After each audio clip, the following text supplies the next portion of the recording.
I think everybody wants to talk about tokens today because many different AI systems are now pricing their software in terms of tokens. Basically, a token represents the sort of the fundamental unit of what the AI is thinking about.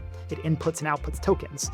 And so this is basically the underlying aspect of the amount of work done. And this is kind of fundamentally changing the way that many companies are buying software.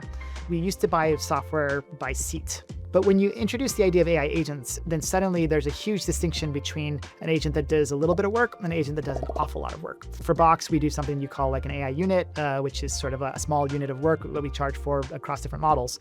But this is now become the sort of the best way to sort of map the price that you pay to the amount of work that you have. There's a lot of power that goes into these things. You have to have the data center space and the capacity. Vendors are sort of realizing this, that they can't just give you a single price for a seat. And instead, they're offering it to you in terms of the amount of work done.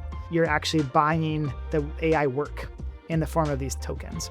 And so the more that you want out of your agents, the more complexity, the more detailed tasks, the more tokens they're going to use. A lot of the conversation has switched from the idea of not just how to buy platforms that support your AI, but then also making sure that that platform has controls built in so that you can see your token usage, has controls so that you can kind of make sure that no single person or no single project uses too much. You don't want to just buy tokens and just sort of use them because they're there, but instead you want to make sure that your AI agents are doing work in a way that's sort of worth the tokens. And so you start to worry about things like model selection, picking the right model size for what you need to do, automatic model routing, the idea of using models from different vendors, which sometimes have different prices. And these are all kind of the newer style of things that people are worried about to make sure that you not only are using AI effectively, but you're using it efficiently.